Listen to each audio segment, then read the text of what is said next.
Let's go YouTube.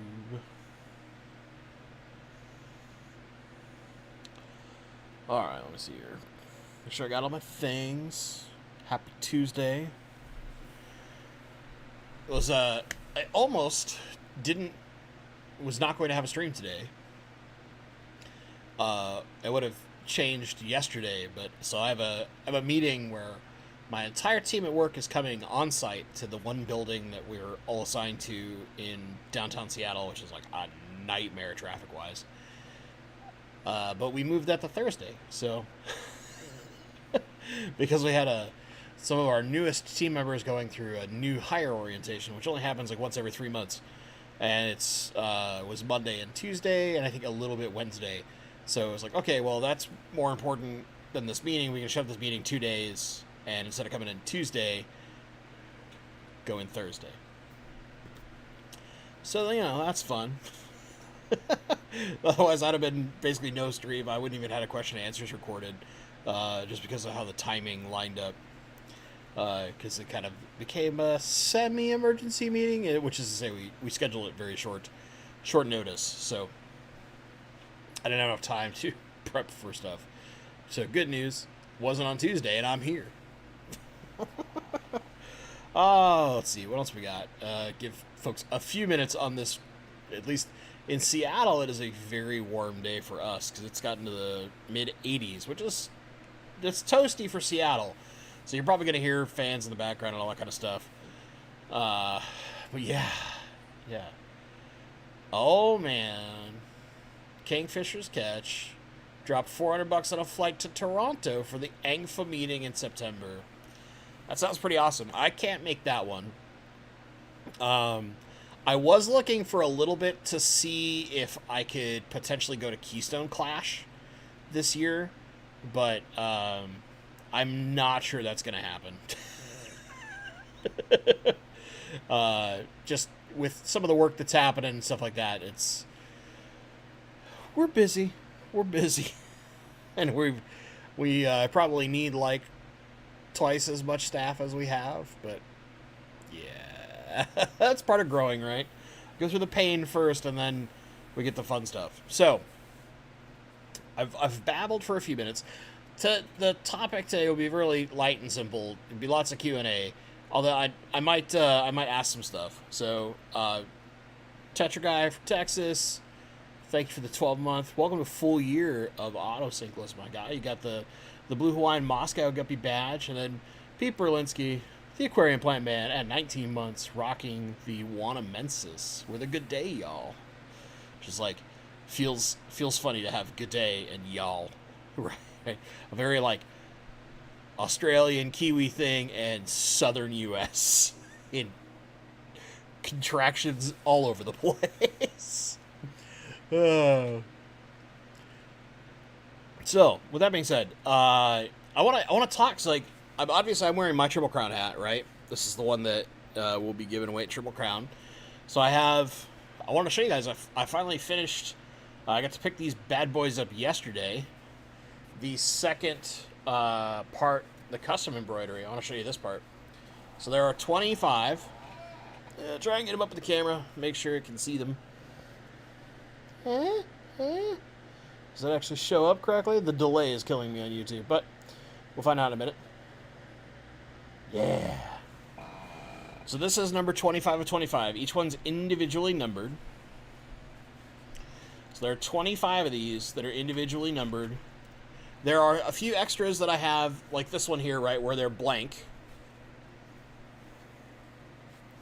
So what's going to happen is members will get the individually numbered ones, and I'll have a limited supply of non-numbered ones that I'll give away.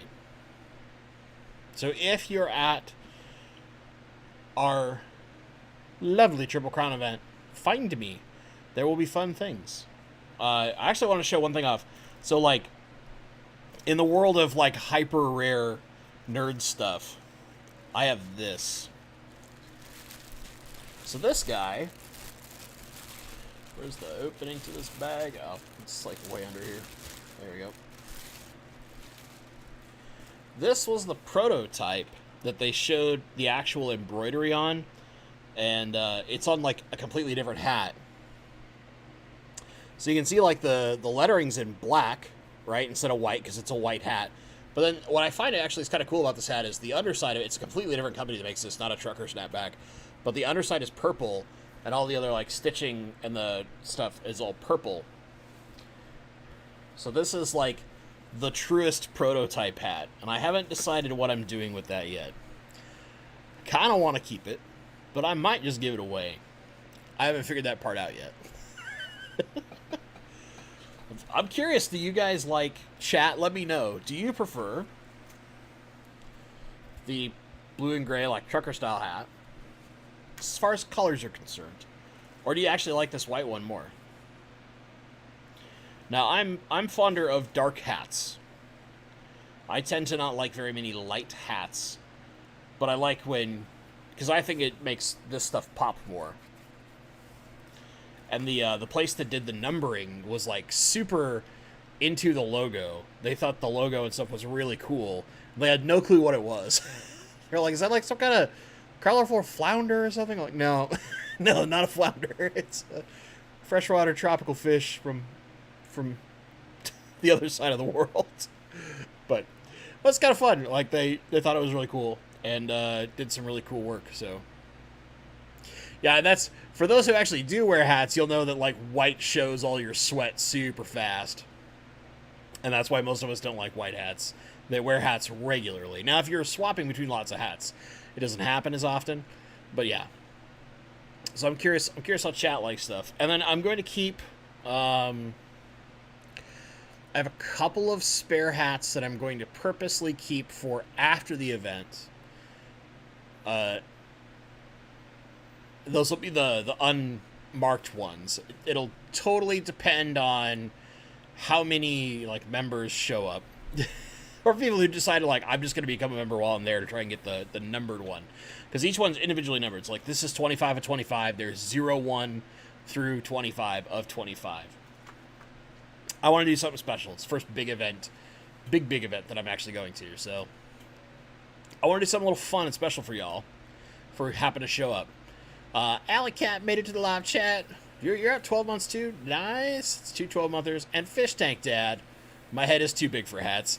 I actually have like basically the largest cranium you can have and still find some hats that fit, but there are several hats that can't fit my head.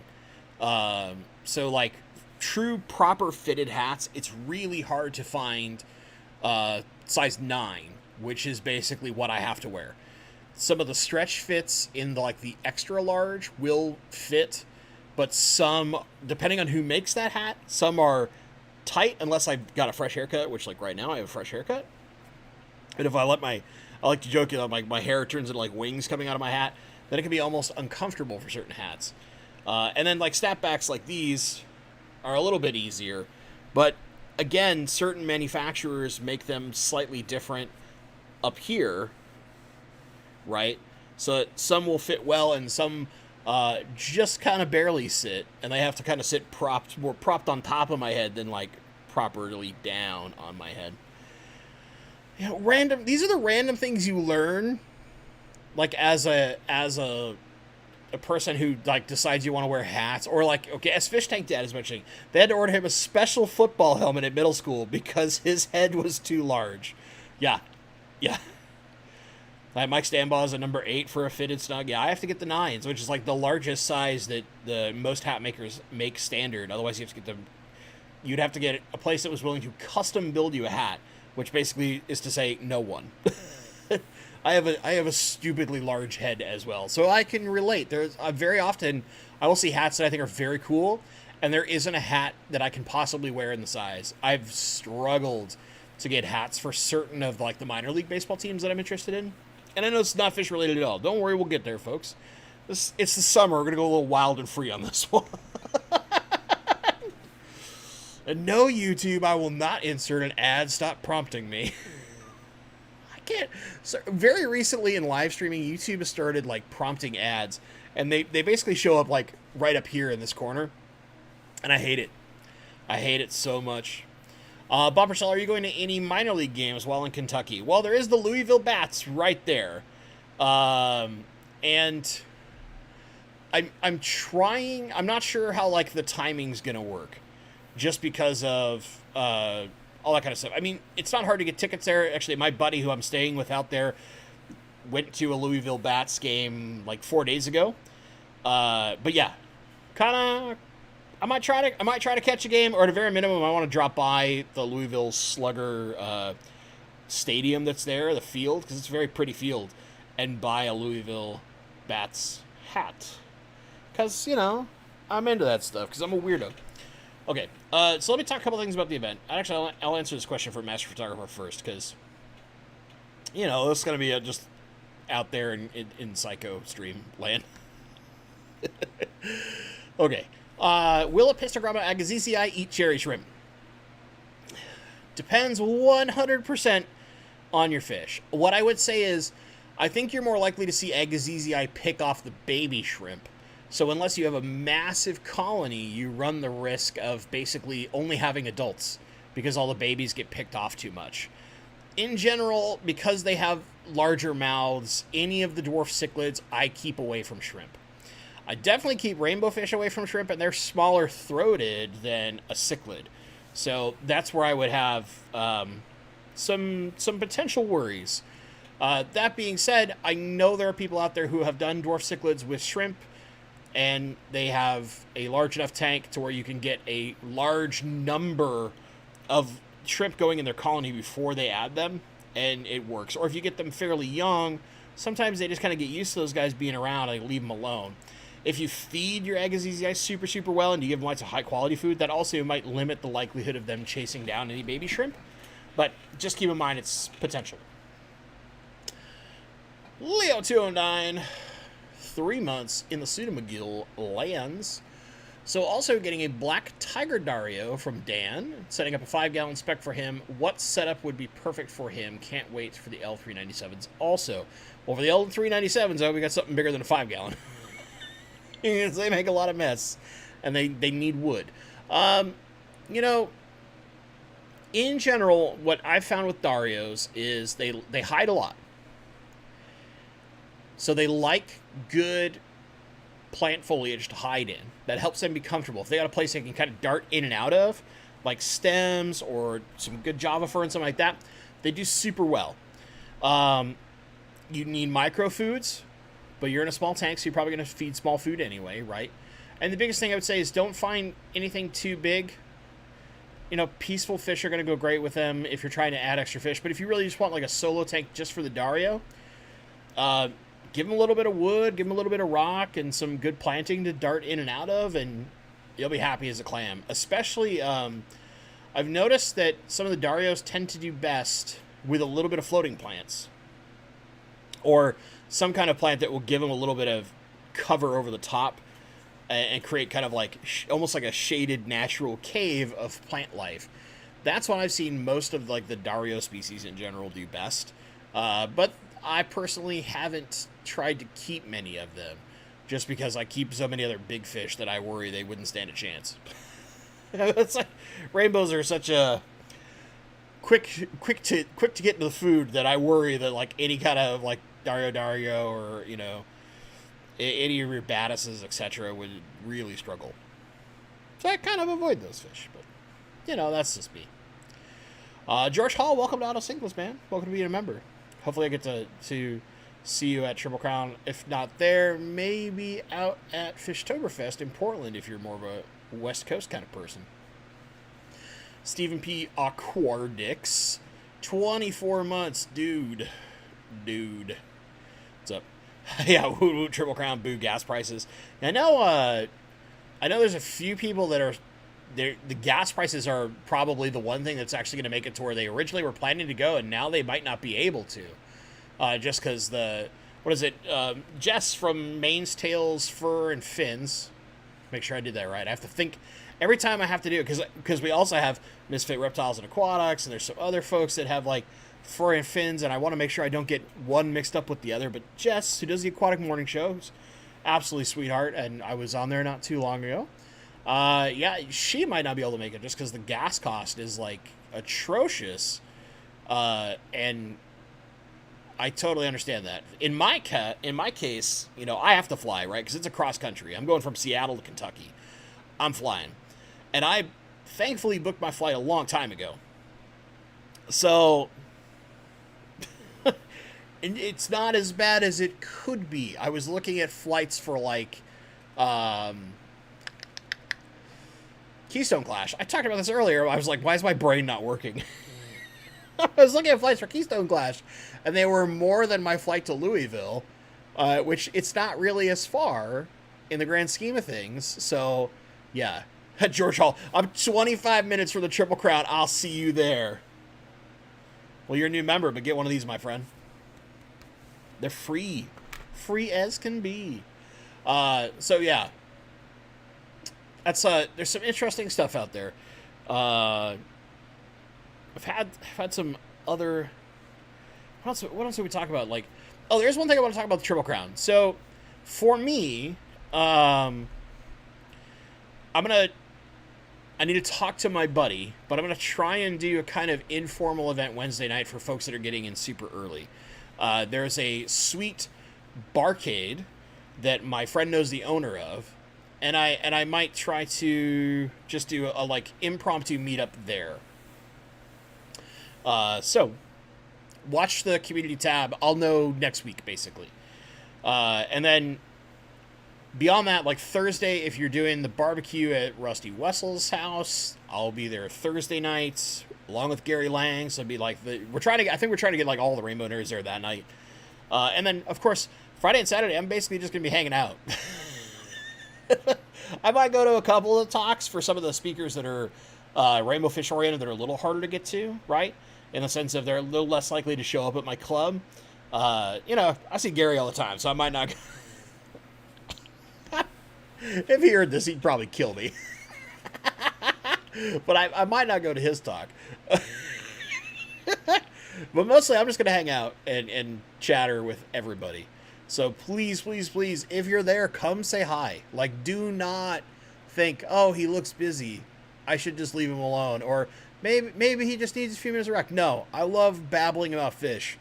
I will babble about fish until I'm basically, like, passing out from exhaustion. So please, come say hi and let's babble.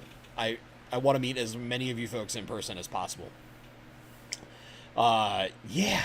So the other things we're doing, like, I'm doing kind of my own bourbon trail, if you will, with my buddy, but that's a totally different day. And then yeah, it's mostly fish stuff. I'm totally all in on those things because I love them. What can I say? All right, chat is babbling some stuff. Let me see what I missed here. My lady is in the chat for a half second. It's so funny. So right now, technically, you guys might find this kind of hilarious. I only have this one little webcam that I use for my live streams. I'm going to try and fix that in the near future to where I'm not using a webcam. But we basically have to share a webcam because she live streams for her like Twitch gaming channel that she started 2 weeks ago. I mean, it's brand new. So after my stream, I basically have to like hustle it over to the other room where her setup is and plug it in and make sure it's all configured again. Because she streams normally at like 8 o'clock at night. So Tuesdays are going to be a little weird where it's like I basically after work I run in, steal it from her computer, run it back over to my machine, and then then after I'm done streaming I have to run it back to her machine and make sure it works. Kind of dumb, right? Let me see. One of the things, there's all sorts of like I'm curious for those of you who are going, are any of you trying to take fish home? Because I don't think I'm going to. I think I am in no way, shape, or form planned for taking fish home. Like, it's enough of a kerfuffle, if you will, making sure that, like, the hats get there. Because basically, since I can't really fit them in my luggage easily, because there's enough of them, that... And basically my luggage is going to be my clothes and then all my camera gear. I'm probably going to ship these out to my buddy's house this weekend, like USPS, or UPS rather. The one that's actually got its headquarters there. My girlfriend's telling me not to bring home fish. Come on. I like fish. What do you mean you better not? I'm the one that makes the money. No, I also probably don't really have room for any more fish, to be frank. Like, most of my tanks are full. Let's see here. Some other fun stuff. Want to see what folks are babbling about in chat. There's one thing I wanted to make. Leo209. Am I doing anything for the Fishtoberfest? Yes. Yes. I haven't figured out what. But I am going to do something for Fishtoberfest. So, if you're on the West Coast and you're not going to Triple Crown, but you can make it to Fishtoberfest in Portland in October,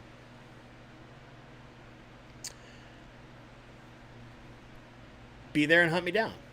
I'm actually speaking at Fishtoberfest because, they asked me to. And I'm going to do a completely new talk. So it's not going to be plant-centered. I'm going to do a non-plant-oriented fish talk. I have no clue what it is yet. I have to start planning probably the end of this month. So basically, after I get back from Triple Crown, I have to start working on my talk for October, because that's about how much time I need to slowly work on everything between all the other stuff that I do. To do my talk that I did for the GSAS, and then eventually for the Portland Aquarium Society, it took me like 3.5 months to build the presentation for that. Because it was a very slow burn on that bad boy. Oh, man.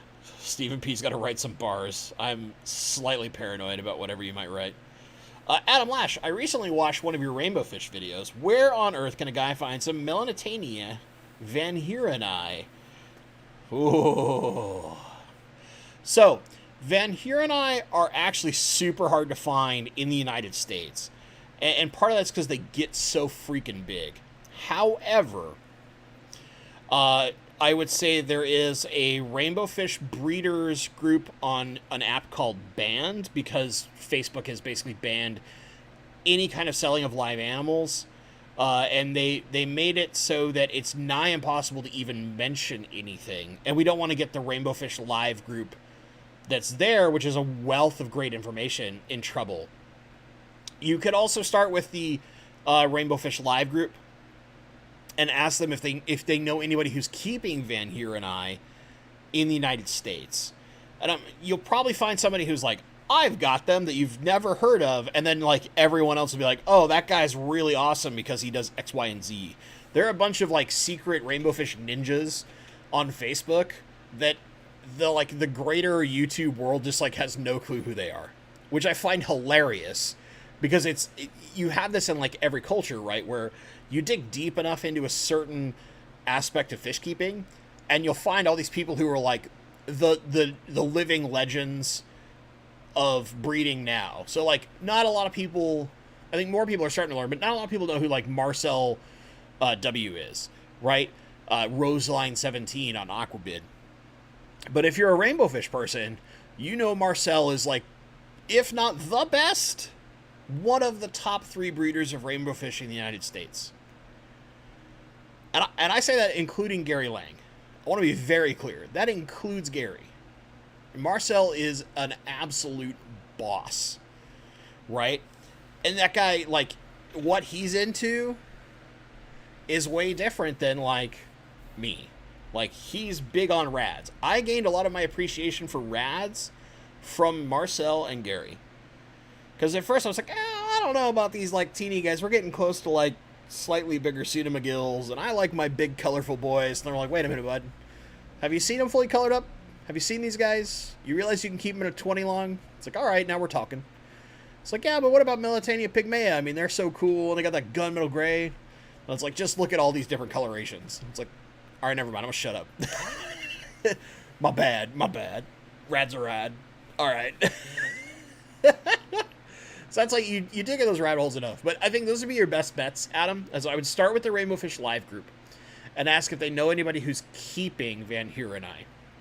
The closest you can get to Van Hiereni that I know is in the United States is a Melanitania species from Lubon Village.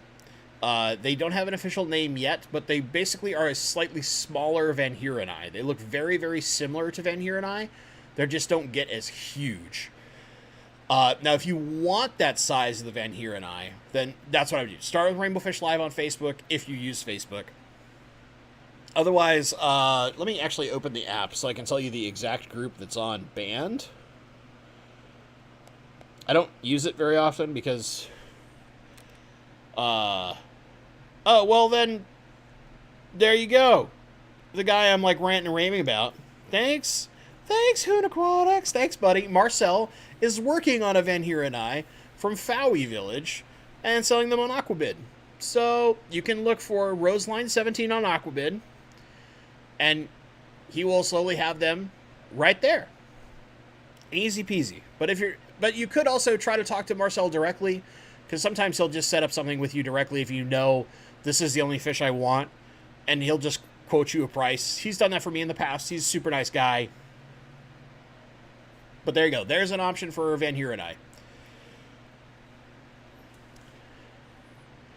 Yeah, like the ones that Heiko originally brought back for Van Hiereni were big boys. They got to like 7 inches. Monsters, as far as rainbow fish are concerned. Where the Van Hiereni from Fowey are a little bit smaller. As Hoon has... So, he's like... If you think I'm deep on rainbow fish, Hoon Aquatics got me beat. That's why I'm going to go over to his place. I think probably after... We'll probably talk a little bit at some upcoming things, but I think after Triple Crown, I might be touring his place. Assuming he'll still let me come in. You might think I'm cursed or something. Oh, man. Let's see. Okay. So, usuals at Bentley Pasco makes it super easy for me to see your questions. If you do have questions, so like Paul Sotero plans on bringing back some fish. He's bringing totes with USB air pumps and some air stones, just in case. You know, seems all right. Seems all right. Let's see here. Well, there was somebody else who was like planning to bring back eggs that I saw, and I was like, that's a smarter idea than what I had in my head. Do.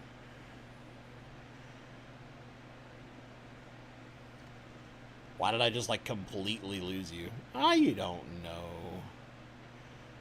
And yeah, this is totally the wrong stream to disincentivize people from purchasing fish. I will say, like, I prefer to be, when it comes to encouraging people to buy fish, I prefer to do it in, like, the smartest way possible, which is to say, I don't just want you to, like, go out and buy something. I want you to go out and look at it and make sure you really like that thing, and then not buy it the first day you look at it. Then go home and study it and make sure you build a tank that's good for it so it will thrive and do well and be awesome. But yeah. Robert Johnson, can you explain probiotic fish food? Sure. So, think of it like stupid Activia yogurt. You know, those Jamie Lee Curtis commercials that drove you insane about yogurt that makes you poop better. I can't. Let's try to keep a straight face. I can't. But basically all it is they're adding a probiotic supplement. So you can think about how you can get probiotics in a pill, which is just really a powder. It's basically mixing in probiotic powder into the mixture that they use to create the fish food, so that there's some amount of probiotics mixed in with the food itself. Now, me personally, I look at this one of two ways. I think that there is, much like medicated foods, some risk that if we're doing these things that fish just naturally don't really get a hold of, could shorten the lifespan of the fish. Even though we think of probiotics as something very beneficial, right? Like, probiotics are there to help our guts be better and all that kind of stuff for humans. I don't know how much they've studied artificial probiotics in prepared fish foods in captive fish. I'm sure someone has. There's got to be something out there, but I'm just not familiar with it. So, in that regard, I tend to just try and find a high-quality food. Now, if the high-quality food happens to contain some probiotics, I'm probably not going to be like, never mind, I'm not going to try that at all. But I feel like you could basically get a similar effect by using a regular amount of either like live baby brine, live Daphnia, or looking at things like frozen foods. Because they're inherently so rich in nutrients compared to prepared foods and processed foods that they add a lot of those good things that fish get kind of in the wild naturally, right? When they're eating insects or microcrustaceans or whatever they're getting out in the wild. Doing something similar regularly for our fish in the aquarium by doing that, as opposed to necessarily like some processed food that has a probiotic in it, I think you're probably going to see better health overall than just going like, you know what, maybe if I had this probiotic food. But then again, maybe it is the next best thing. The only thing I think of is if probiotic additive foods were so amazing, right? Wouldn't almost every good fish food be doing it at this point? And the reason why I say that is because if we knew it was such a massive positive benefit, why would we buy anything else? You'd have idiots like me on the internet like screaming their brains out like, you have to use probiotic foods, blah, here's why, da da da da, look what it does to my fish versus when I was on this other non-probiotic food. But we don't see that. So either A, the difference is so minimal that the cost isn't worth it, or B, it's kind of like putting a buzzword on something to sell it. And I feel like there are often times where the fish industry likes to try and do that kind of stuff, and they'll just try to get away with it. It's just like, yeah, we added probiotics to it, and it's like, it's just the same stuff that's in the food anyway that happens to naturally cause some probiotic benefits that every other food does that's doing the same thing, as opposed to like how we would look at certain foods where we're specifically adding probiotic cultures to them in like human foods, right? Mostly yogurt, even though yogurt basically just is a natural probiotic on its own because of the type of bacterial culture used to make yogurt from dairy products. You forgive me if the cynical former advertiser in me gets very, very grumpy over advertisements where it's like, yeah, you're not really being 100% accurate. You're just using some dumb buzzwords over something that's true of all products in your category. So yeah, I don't know. Paul Sotero, probiotic fish foods equals fish farts equals explosive plant growth. Jamie Lee says so. Oh boy. I went on a too long a rant for that one. Okay, Kingfishers catch. I plan on buying eggs in September. Okay, that's what I missed. Do I think airport security would have issues with them? I don't think so. But you're probably safer mailing them, because you get them usually when you get eggs, it's in a tiny vial like this, and the concern is it's enough liquid that they cause a problem. But I'm not sure how Canada is different than the US. So I've had friends in the US who've basically taken home cultures of Daphnia from here that were different than they had. This would be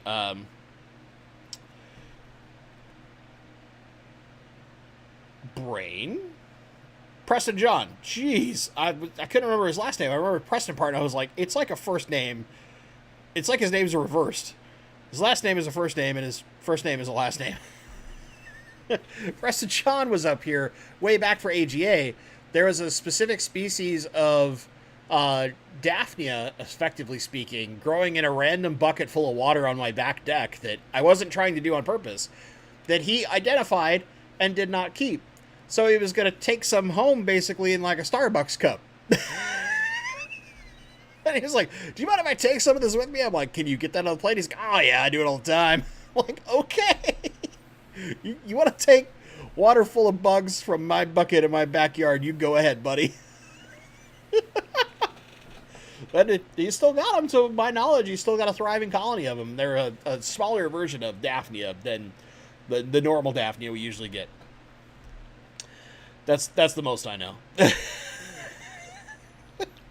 But yeah, I mean, you might contact ahead of time, just because you have time now, is contact them and kind of explain what's going on and ask if it's better for you to mail them, because I'm sure the airport security and all them will just be honest with you. They have customer service lines where you can ask that kind of stuff. I would just call them and ask, because if they're like, well, there's a risk that it might be a problem, that I'm just mailing it. I'm not even gonna worry about it. Where if it's like, no, something not, how big? A little teeny tiny test file, basically? Yeah, don't worry about that. As long as you got the scientific name of the fish, you'll be okay. Right? Something like that, whatever that might be. Then I wouldn't stress. I have a guess you're probably going to end up mailing them, but eggs in a vial do just fine. But who knows, you might be able to just like sneak them on your person or in your bag. If you check a bag, it'll be a lot easier. That's one thing. Checked bags would be a lot easier to sneak that in with. But they won't ask questions about that part. Let's see here. Scotty the Fish Freak. In a previous stream, I heard a piece of you telling about an app you're making. Trying to is more accurate. I missed the beginning, but it sounded amazing. Can you please tell me about it again and give an update? Okay. So, man, every time I try to give updates on this thing, it's like shooting myself in the foot. So, previously, I was trying to build an online aquatic horticulturist program. I was working with a dev for a while, and then that dev was moving out of state to Oregon, but was supposed to just get right back in contact with me once she finished moving. She just straight ghosted me. So I have like a half-finished thing that uses a bunch of tools that required her login. So basically completely useless for someone to try and pick up and start over. So, I'm trying to, although both the dev that I I'm trying to work with and myself have been fairly busy the last few weeks. Which is to say the last like 2 months, really. Me starting a new job didn't help. But a guy who used to work for me when I was working at Microsoft previously, we're trying to develop a different version of the app that will be usable on both phone and desktop, that will have the Master Aquatic Horticulturist program in it, but it will also have tools that will allow you to track each of your individual tanks and have calendar features so that every time you do a test, you're literally plugging the information on that tank into a calendar, and you can track, not necessarily in real time, right? Because it's not like I'm putting probes in your tank, but every time you do this, so you'll get charts that will show you, have you tested your tank over time, and then also it will have prompts to let you know when you're due for water changes. So you'll tell it how often you want a water change, and whenever you do your first water change, and then from there on out, at the same cadence, let's say you want to do 50% every week, it'll remind you, hey, Bob, it's Friday, you're supposed to do your water changes today. Or, hey, you're doing water changes today. Maybe we're also doing a test like once a week, and it sees that you're reliably testing once a week the day after you water change. On Saturday, it would prompt you and go, hey, have you run new tests on your 40-gallon breeder tank? And if you hit yes, then you would be able to input the information. So this allows you to basically track how your tank's doing, so that if you do a test and something goes out of whack, right, it can alert you and show over time what your data has been, so that you'll know how to fix things. So if you suddenly have a big nitrate spike, like let's say you're always in like 10 to 20 parts per million, all of a sudden you tested it like 40 plus, it would have a little alert that will just say, this is outside of what is normal for your tank. and it would show you what your average usually is based on your testing history if you choose to input that information. And then it'll pop up what your current is and show you the percentage difference between those two. So it basically is ways to alert you on things that are potentially happening. And the goal is to be able to track almost as much data as there is testing options out there, assuming you're not using like a photospectrometer where you can go really crazy, but just like API test kits, test strips, things like that. So GH, KH, pH, ammonia, nitrite, nitrate, calcium, so that even in theory, potentially you could even do this in salt water in the future. And the goal from like a pure programming side of things is make it very modular so that we can use these things in all sorts of different stuff. And what I mean is like we can build things specifically for freshwater, but build it in a way that parts of that could be used in salt water. And then you could also do things like some long-term goals in there is to track things like information for your fish. So let's say you have in your 40-gallon breeder, you have a breeding pair of L397 plecos, right? We're going off Leo 209's L397s he's getting, right? And let's say you have your first spawn, okay? And you track it and you go, all right, I had 15 eggs, and out of those 15 eggs, 14 hatched. And then the next time you have a new spawn, or maybe it'll, you'll watch, after a month, I had this many survive. And then you got your next spawn. Oh, now you got 20 eggs, and all 20 of them hatched. And you can look at it over time, and if you start comparing multiple different pairs, for example, if you were doing a breeding program, which is something we want to build into this eventually, is a fish breeding program too, for those that just don't happen to have a local club, you'll be able to track roughly how many fish you have coming out of them over time as they mature. So certain fish, their first few clutches are really small. They don't have a lot of babies at start, and then they start having a lot. You have other fish that are daily spawners like rainbows. That'd probably be a nightmare to try and keep track of. But little things like that. So you can, basically as much ways we can give you to track data for yourself that we think is useful to aquarists, over time our goal would be to build those in. Now the problem is, we're both super busy guys. We both have families, and we both have all sorts of like side things that keep us very busy. I'm trying to rather desperately encourage him with financial incentive, but he also refuses to take money from me because we're good friends. So it makes it very difficult to try and pin things down. So basically the goal is to do something like that. I'm not going to put a timeline on it just because every time I put a timeline on it, something horribly goes wrong and I shoot myself in the foot. But that's my goal. My goal is to build that sooner rather than later. I would love to get it done this year. I was hoping to get it done before Triple Crown, but then we both got super busy in work, which is to say, he mostly got ultra busy because with me leaving, a lot of my responsibilities fell on him on top of his normal responsibilities. And then in my new job, I spent a lot of time spooling up. And now almost right away, they put me in charge of a big initiative, which is taking a lot of my extra time. More time than I might have thought. And my sanity. Hey! But it's good for me long term. It's good for my career or something like that, right? That's what it is? I don't know. Yeah. So, that's basically the goal. The goal is to be able to track a lot of your data, and you'll be able to track all sorts of stuff about those tanks. So that also when you join any of the programs, whether it's the breeding program, which would be a way in the distant future, or more recently the aquatic plant program, you can also track your statistics in your tank. So you could put like new plant entry, which tank is it in? And if you don't have a tank, you would add a tank, right? And then you put the rough information and all those kind of things. Right. So, Scotty, yes, the goal would be to release parts of it in phases. The big thing is just getting the framework built takes time.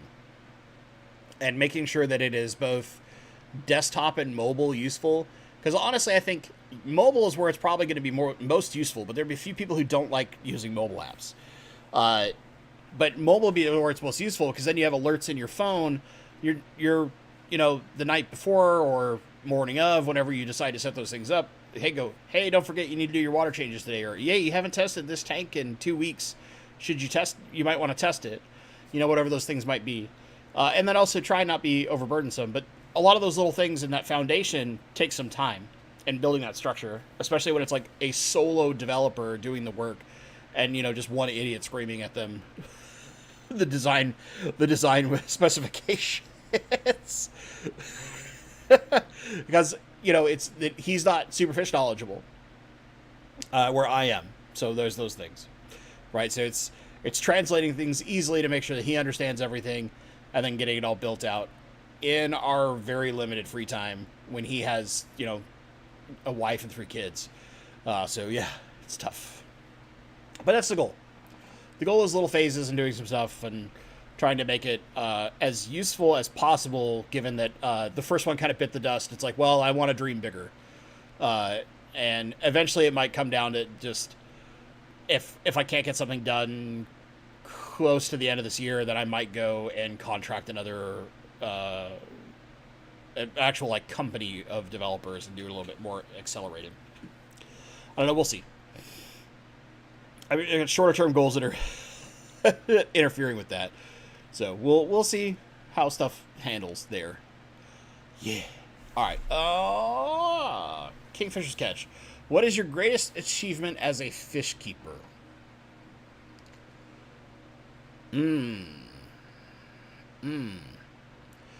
I would say for me personally, and I think this has nothing to do with necessarily YouTube, although it is tied into my YouTube, but it has to do with aquatics in general, is being asked by my local club to give a talk. You have to think, like, they bring in people like Karen Randall, Gary Lang, all of these people who are very knowledgeable. We just had Rob McClure. That guy is an absolute wealth of knowledge. People like Dean, who have done multiple talks for our club and all sorts of other clubs all over the U.S. Being the non-scientific person asked to give a talk to my own club is probably the thing that, as of now, still stands as my greatest achievement. I don't know that that's going to stand the test of time. Like, I think over time, if I can do some of the things I want to do in fish keeping that are more about giving back to the hobby, that those will probably become the things that are the more important to me. But for right now, I would say that that's probably my greatest achievement. Because other than that, like, I haven't done anything crazy hard or interesting as far as like breeding fish. I've bred a number of like rainbow species here and there.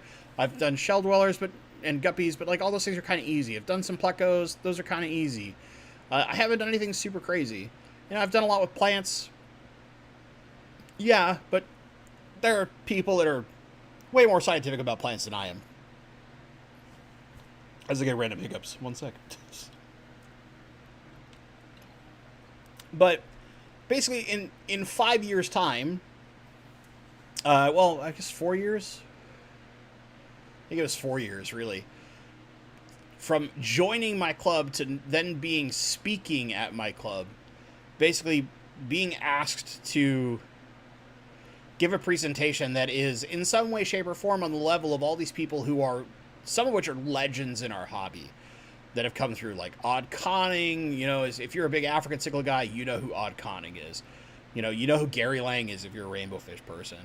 You know who Karen Randall is if you're into aquascaping and you're into plants. You know who Carol Wade is. These are people that have some serious accomplishments to their name. So like humble little dumb internet person being given that opportunity and asked that, it was probably the biggest honor I've had, and I think for now that'll be my biggest achievement. What's up, Kenny E? Good to see you, buddy. Sigrid, I just found my betta fish dead after water change. Oh, that is terrible. I'm so sorry. You know, in working and helping like brother-in-law James get slowly into fish, which now he's totally into fish. Like he loves going to the fish store, and he'll ask me every once in a while. He's like, "Hey, do we need to go to co-op to get anything?" But it's like, do you just want to go to co-op, or do you want to try? Do you want to try going to a different store? There are other stores too, and it's like, yeah, you know. But when he lost his first betta, and it's one of those things where like I'm not super knowledgeable on bettas. I've kept them very passively throughout my time as a fish keeper. I haven't got like deep into them. But when you see a fish and you're like, I don't know, it seems like a smaller betta. It's probably younger, right? And then they'll only live a certain amount of time. And I've had big observations where like bettas when I was a kid seemed way more robust and resilient than bettas nowadays. Now, granted, like bettas nowadays look freaking amazing compared to the stuff that I had as a kid. It was just like generic blue veiltail, generic red veiltail. That's all you get. Oh, you want something fancy? Red body, blue fins. Blue body, red fins. That's all you get. You know, there's not a lot of difference in them.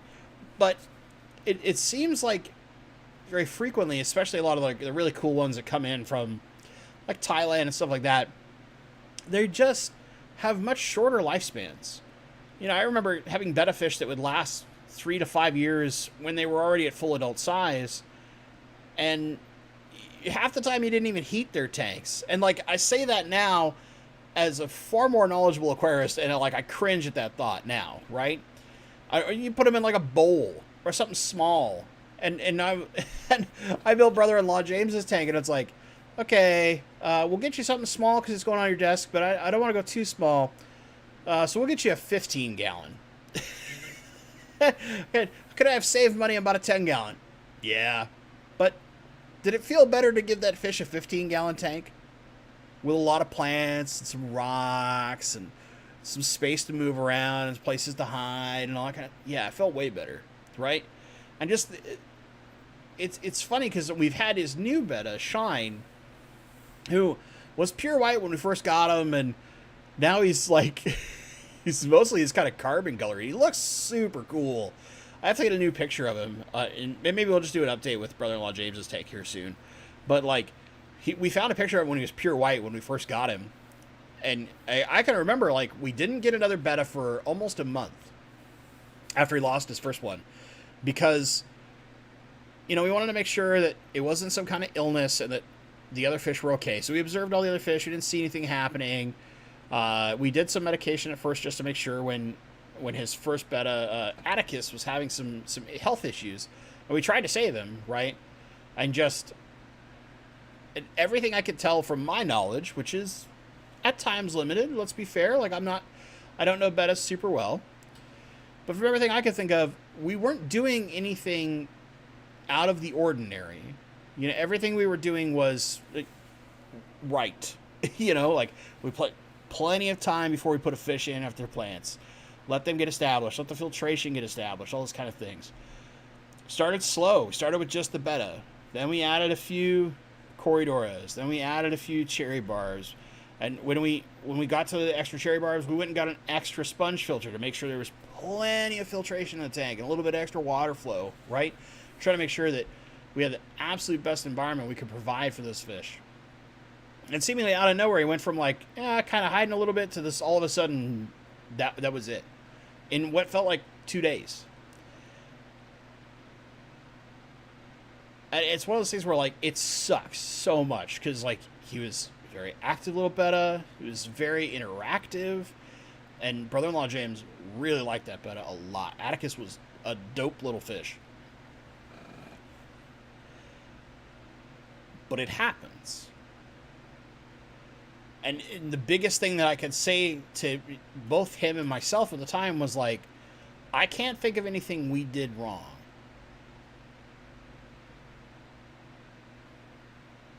we're using good food. We're not overfeeding. We're doing reasonable water changes. We've got good plant life in there. So we're testing regularly to make sure that the water's okay. Just using some strips. We just have to know that whatever it may have been, because nowadays bettas are a lot more fragile than they used to be, we gave them the best life we could. And hopefully, Sigrid, you can say the same. Like, it certainly hurts, right? You find that your fish that you love the most passed on. And I kind of say this in a weird way, because there was a death in my family in the last week. And, well, more accurately, in my lady's family. But, yeah, it's effectively my family too, right? And it's one of those things where, like, I had just barely met that person. And then, I think it was 2 days later, they had suddenly passed on. And it was one of those things where I was incredibly sad, but I was also very happy, because my lady and brother-in-law James had made sure to reach out to that person just 2 days beforehand and talked for quite a while and made sure that they told that person that they loved them very much and all those kind of things. And they wanted to talk more and more. They were dealing with some stuff. And we were starting to make some plans to do some things. Just like play some video games together on Switch and stuff like that. And I can only hope that brought some amount of peace to that family member that passed, but more importantly, brought or more didn't cause that regret. Because the biggest regret we're going to have, whether it's our pets, with our family members, whatever it may be, is that, like, I didn't do X, right? Like, I didn't reach out that one last time to say I love you to somebody that you talk to, whether it's friend or family. And a pet, like, I didn't take that extra time to give them this or that or whatever it may be that, you don't want those regrets. So hopefully you're looking at it in the, I know I did the best that I can and gave them the best life I could, and that I don't have any regrets. And maybe the regret is just I don't know what went wrong. And that's okay. You have to understand that that's the part that's okay. You can't know everything. We can only hope that what we do from here is be willing to try again. Give yourself time, of course. But on the next fish, always be striving to give them the best life you can. Hopefully that's the case for you. Just know that you have my sympathies. Because every time I lose a fish, whether it's something as simple as a tetra, a rainbow fish, or, when we lost Danger Noodle, it hurts. And I'm always analyzing, trying to figure out what didn't I do right. And sometimes I come to the answer, I don't know. And that's okay. Christopher Howard, thank you for the £5 super chat. I'm trying not to sound too weird, getting slightly excited, if you will, or energetic. But how's your Vallis hygrophilus in the States? It's hard to get in the UK. When you can get it, it is rubbish. Well, Vals in general, we do pretty well here. For hygrophilus, it kind of depends on the hygrophila. Certain hygrophila is like super easy to get a hold of. A lot of them are in tissue culture. Others can be really, like, you'll see them once and then they just disappear off the face of the planet.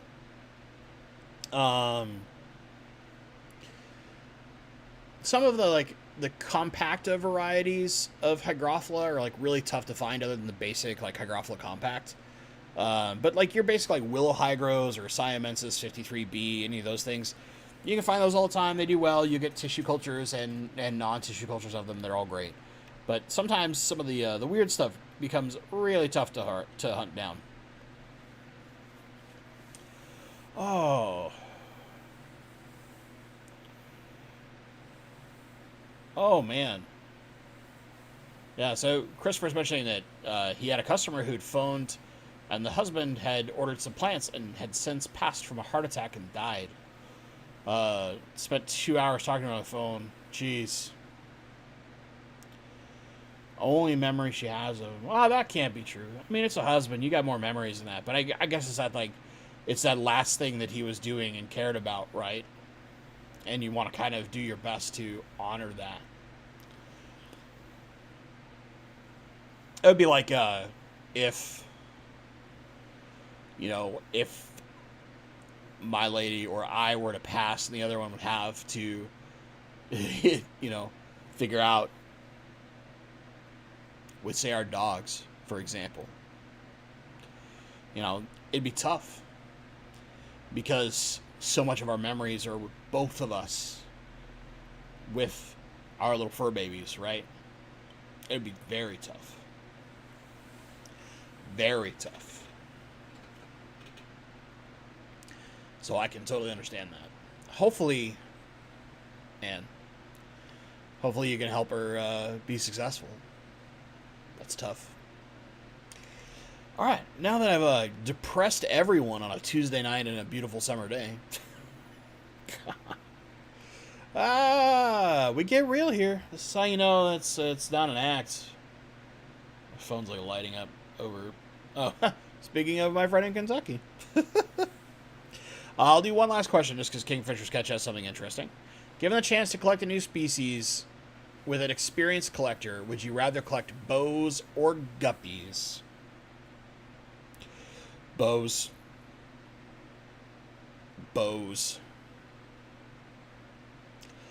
I mean, I love guppies, but there's only a couple I like.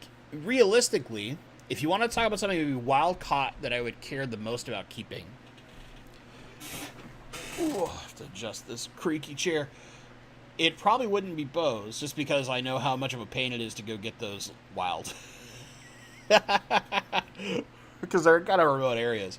But of those two, probably bows.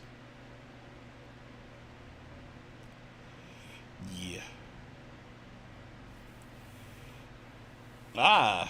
Jeff's been sending me, like, emails about his 75. It's got a 75 project going nuts. Does that SAE have a name?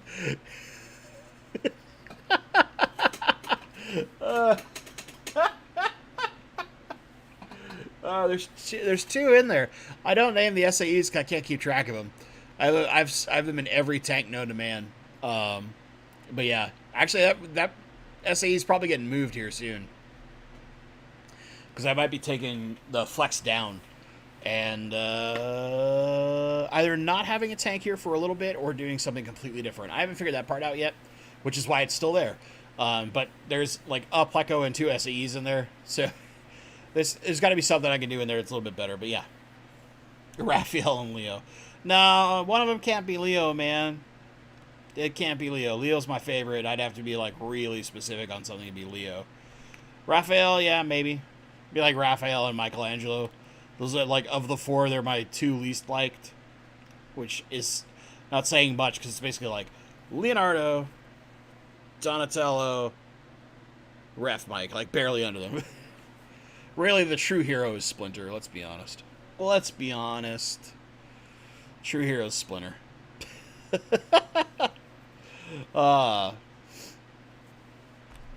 Omar. First of all, I always try to explain to people that fish are not immortal. They are living beings. There are thousands of fish or thousands of things that can go wrong. Their organs are tiny. Yeah, totally. I mean, that's one of the things that like sucks the most about fish. Yeah. Anyway, yeah, I did a big water change, so he's able to get to stuff he couldn't get to before. So now he's like going hog wild trying to eat stuff. But yeah, I mean, I think that's one of the parts I think would be the toughest about owning a store to me, is having to slowly explain that over and over again to folks and get people to be on the same like mental frequency I am when it comes to fish, where it's like, yeah, you certainly want to care about them, but yeah, you also have to understand that like as long as you're doing the best for them, sometimes there's just stuff outside your wheelhouse about keeping a lot of these fish that are not meant to be in small glass boxes in small glass boxes.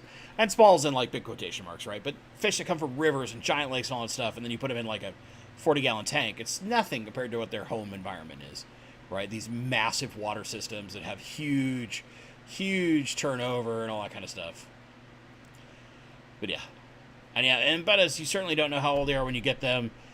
I swear you're mostly getting all the ones that they're done breeding with, so they're already at the end of their life anyway, but I hope I'm wrong. I hope my cynical approach to the industry at times isn't true.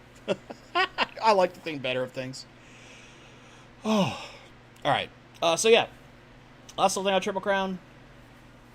We got the numbered hats for members. Make sure you come see me. I'll have some non-numbered hats like this bad boy here that I'm wearing, that if you're not a member, but you have to know specifically about them, that I'll be giving away too. And then I'm saving a few of them. I'll give them away through the channel too. In the near future after the Triple Crown, I'll give some away, and then I'll ship them all on my dime. So for those of you who can't make the Triple Crown, there'll be a few pieces of rare Bentley merch that I'll give away.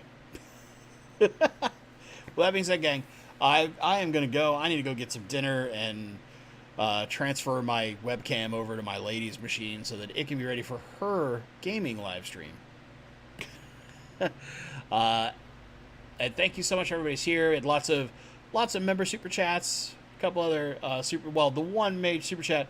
It's so funny because like you're in British pounds, so it's like way more than our poor American pesos that we have here. So like the statistics always look funky. And then of course the new member, Mr. George Hall. I look forward to seeing you at Triple Crown. Come get your hat. All right. So with that being said, gang, we'll see you next week. That'll be the last stream before the Triple Crown. As always, thank you so much for watching, and stay awesome.